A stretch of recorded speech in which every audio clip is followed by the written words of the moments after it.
Here we'll learn how to pass an array as a function parameter. So first let us create an array. Let us come to here and let us create an integer array. So it will take size of whatever number we'll define, say 10, 22, 15, 17, 35. Our objective is to find a number which is given by the user. Let this number be n. So we'll ask the user which number to search. Number to find. Let user enter this number, whatever number he wants to find, and here we'll get this input in this variable n. Okay, we can now start writing this in the same line. So we'll write a function and we'll check if that function can test its presence with whatever number we enter. So we'll write that function name as test presence, and in this we'll pass on this array itself. This way we can pass, because number of members will have to come, and this number of members we will give. But before that, we'll also give this test number to be tested, and this will be an integer because it's an integer array, and we'll also pass the integer size of array.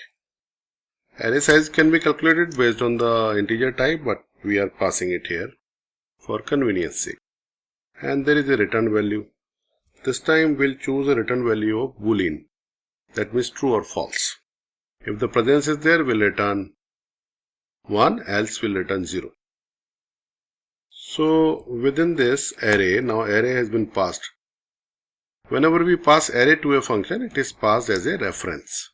Reference means this actually address of this array, first member of array is passed, and whatever search we can do, we can later on treat as if array is within this function framework. So we'll loop it like searching an array we have done earlier, and we'll now search till size of the array. Size means number of members. Here it is 5 actually. So I++, and if it is found, what we'll do? We'll return 1. So if found, if array member I is equal to whatever value I want to test, we'll say return 1. And if this whole loop has been traversed and then if it is not found, then we'll return 0. So that's how we'll actually return bool values, that we have to return 1 or 0 in certain conditions. Okay, since we have created this function, we should also write its prototype.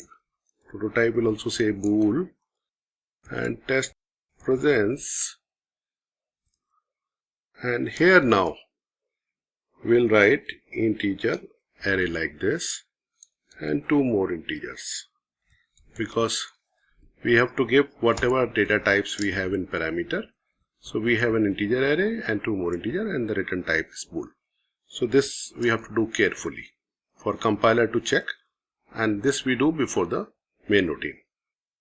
Another alternative is that we write function itself before the main routine, but we follow this technique where we are actually giving the prototype and then in the end the functions.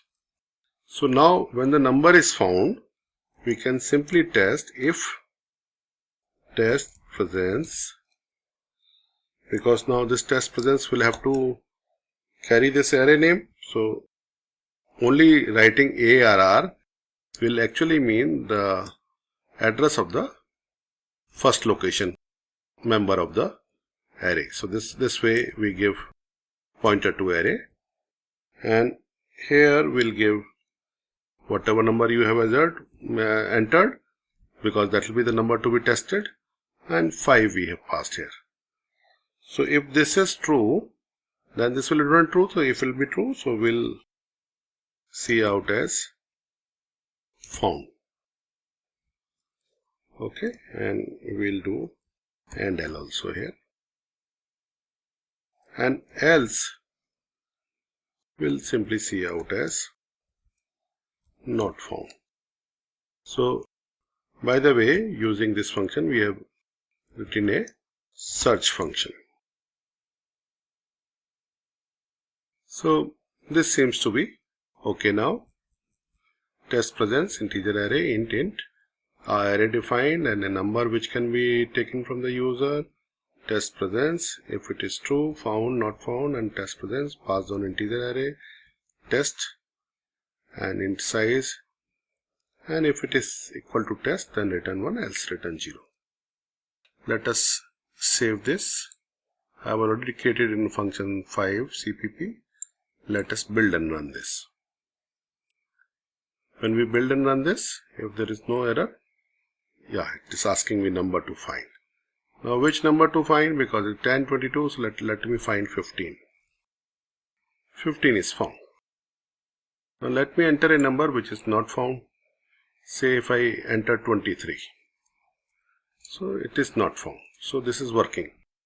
Usually we should also test the first and last values. That means 10 and 35 we must definitely test.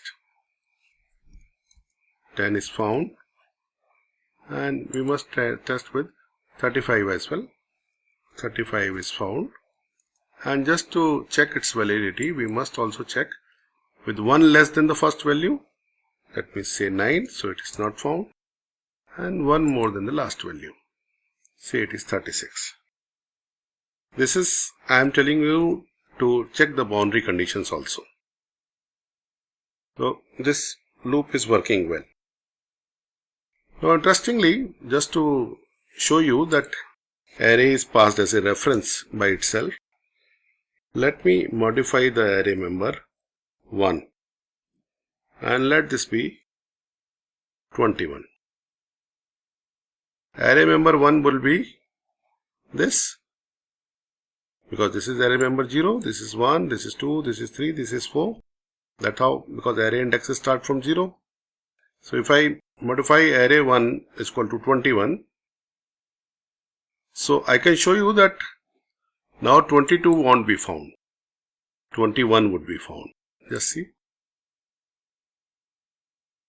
22 is now not found, and 21 which is found now.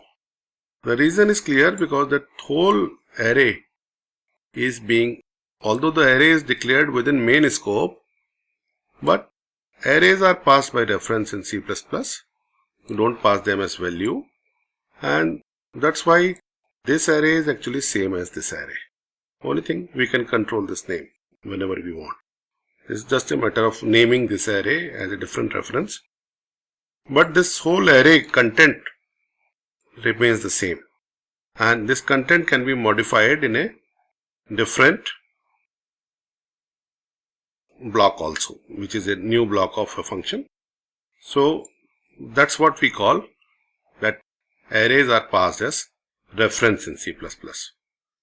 Okay, so that's how we learn passing array as a function parameter. Okay.